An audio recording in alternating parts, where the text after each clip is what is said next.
സമയവും എല്ലാം ഞാൻ തരും. കർത്താവ് അനുഗ്രഹിക്കട്ടെ. സ്തോത്രം, സ്തോത്രം.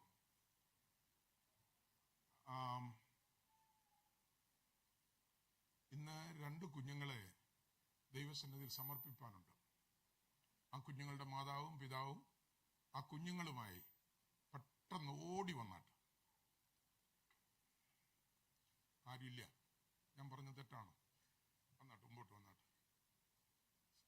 കുഞ്ഞിനെ സമർപ്പിക്കാനുള്ളവരുടെ മാതാവും പിതാവും, രണ്ടാമത് ഞാൻ പറയത്തില്ല, ഓടിയോ ഓടിയോ ഓടിയോ ഓടിയോ. ശിശുക്കളെ എന്റെ അടുക്കൽ വരുവാൻ വിടുവീൻ. അവരെ, ഇത് വലിയ തടസ്സം കാണുന്നു. ശിശുക്കളെ എന്റെ അടുക്കൽ വരുവാൻ വിടുവീൻ, അവരെ തടയരുത്. അദ്ദേഹത്തിന് കർത്താവ് നൽകിയ പൈതലിനെ, കുഞ്ഞിനെ ഞാൻ ദൈവസന്നിധിയിൽ സമർപ്പിക്കണമെന്ന് വലിയ ആഗ്രഹം. ആമേൻ. അങ്ങനെ സുനീഷ് പാസ്റ്ററിനോട് പറഞ്ഞപ്പോ ഞാൻ പറയുകയുണ്ടായി, കൊണ്ടുപോവാ. സ്തോത്രം. ഇദ്ദേഹത്തെ ഞാൻ ആദ്യമായിട്ട് കാണുക. ഇതിനു മുമ്പ് കണ്ടിട്ടുണ്ടോ എന്ന് എനിക്കറിയത്തില്ല. ഇല്ല, ആദ്യമായിട്ട് കാണുക. അപ്പൊ ആദ്യമായിട്ട് കാണുന്ന ഒരാളിന്റെ കുഞ്ഞിനെ സമർപ്പിക്കാൻ സഭയിൽ വ്യവസ്ഥയുണ്ടോ പാസ്റ്ററെ? ശിശുക്കളെ എന്റെ അടുക്കൽ വരുവാൻ വിടുവീൻ.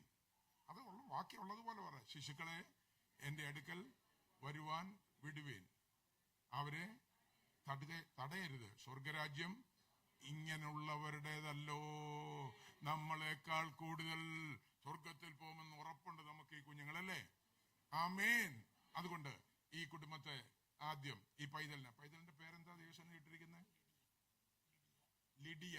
നല്ല വെയിറ്റ് ഉള്ള പേരാ. സ്തോത്രം. മോളല്ലേ? സ്തോത്രം. ഇവർക്ക് ദാനമായി കൊടുത്ത ഈ ലിഡിയ മോളെ ഓർത്ത് ദൈവത്തെ സ്തുതിച്ചാട്ട്. ഒത്തിരി വാക്യങ്ങളൊക്കെ പറഞ്ഞ് നിങ്ങളെ ഉദ്ബോധിപ്പിച്ച് നിങ്ങളെ ഒന്ന് പുളകം കൊള്ളിച്ചൊക്കെ ഇരുത്തേണ്ടതാണ്. പക്ഷെ ഞാൻ ഇന്ന് ഒരു വാക്യവും പറയുന്നില്ല, 1-2 വാക്കുകൾ മാത്രം പറയാം. നമ്മുടെ ദൈവം കാരുണ്യവാനാണ്. ഒരു കുഞ്ഞിനു വേണ്ടി, എൻ്റെ മകന്റെ വിവാഹം കഴിഞ്ഞിട്ട് 10 വർഷമായി. അദ്ദേഹം നമുക്ക് ശേഷം ഇവിടെ ആരാധിക്കുന്ന പാസ്റ്ററാണ്, ബിഷപ്പ് ഷാൻ മാത്യു. ഇന്ന് വരെ ഒരു കുഞ്ഞ് അവർക്ക് ലഭിച്ചിട്ടില്ല. സ്തോത്രം. അപ്പൊ കുഞ്ഞില്ലാത്തതിന്റെ പ്രയാസം അനുഭവിക്കുന്നവരില്ലേ? നമ്മുടെ വീട്ടിൽ തന്നെയാണ് ഉദാഹരണം പറഞ്ഞത്. എന്റെ മകൻ, ഒരു മകനേ ഉള്ളൂ കേട്ടോ, 2 ഇല്ല. ആ ഒരു മകന് ദൈവസന്നിധിയില്ല. അദ്ദേഹത്തിന് ഇതുവരെ ഒരു കുഞ്ഞില്ല. അതുകൊണ്ട് ഇന്നു മുതൽ നിങ്ങൾ പ്രാർത്ഥിച്ചോണം. ആമീൻ.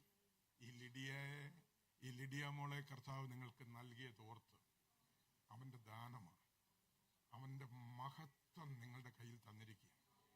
അത് ദൈവനാമ മഹത്വത്തിനായി ഇന്ന് കേട്ടതുപോലെ കർത്താവിന്റെ സന്നിധിയിൽ വിതയ്ക്കണം. അവളെ ചൊല്ലും ചോറും കൊടുത്ത് വളർത്തി ഒരു പരുവമാക്കി കൊണ്ടുവരുമ്പോൾ, ആയിരിക്കുന്ന റോക്സാനെ പോലെ MD ഡോക്ടറാക്കി, അവളെ ഡോക്ടറാക്കി എന്ന് പറയുവാനല്ല, പിന്നെയോ ഇന്നും ദൈവസന്നിധിയിൽ കടന്നു വന്ന് ഏകാഗ്രതയോടെ ദൈവത്തെ ആരാധിക്കുന്ന ഒരു ദൈവ വൈതലാക്കി. 3.5 വയസ്സ് തുടങ്ങി ഞങ്ങൾ കണ്ടതാ. ഓർത്ത് നോക്കി. അപ്പോൾ സഭ എന്ന് പറയുന്നത് ചെറുതല്ല. മിണ്ടിപ്പോരുത്. സ്തോത്രം. സഭ എന്ന് പറയുന്നത് ചെറുതല്ല. സഭ എന്ന് പറയുന്നത് വളരെ വിലയുള്ളതാണ്. ആ സഭയുടെ കണ്ണുനീര് ദൈവം മാനിച്ചു ഇത്രത്തോളം കൊണ്ടുവരുവാൻ കർത്താവ് സഹായിച്ചു. എത്ര പേര്. അതുകൊണ്ട് ഈ ലിഡിയ മോളെ ഞാൻ വാങ്ങിച്ചിട്ട് അത് നിങ്ങൾക്ക് ഞാൻ മടക്കി തരും. അദ്ദേഹത്തിന്റെ കൊടുത്താട്ട്. സ്തോത്രം. സ്തോത്രം.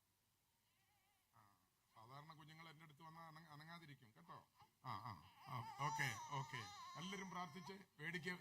തമിഴും പറയുന്ന വേടിക്ക പാത്തുകൊണ്ടിരിക്കാതെ ഉക്കാറാതെ എല്ലാരും പ്രാർത്ഥിച്ച് ഈ കുടുംബത്തെ കർത്താവ് അനുഗ്രഹിക്കേണ്ടതിന്, ഈ കുടുംബം നമ്മുടെ സഭയിലെ അംഗങ്ങളായി കർത്താവ് തീർത്ത് ഈ പൈതലിനെ വളർത്തുവാനുള്ള കൃപ നൽകി കർത്താവ് ഇവരെ മുൻപോട്ട് നയിക്കുമ്പോൾ, ഈ കുടുംബത്തിന് നൽകിയ ഈ ലിഡിയ മോളെ പിതാവിന്റെയും പുത്രന്റെയും പരിശുദ്ധാത്മാവിന്റെയും നാമത്തിൽ അങ്ങയുടെ തൃപ്പാദത്തിങ്കൽ സമർപ്പിക്കുന്നു.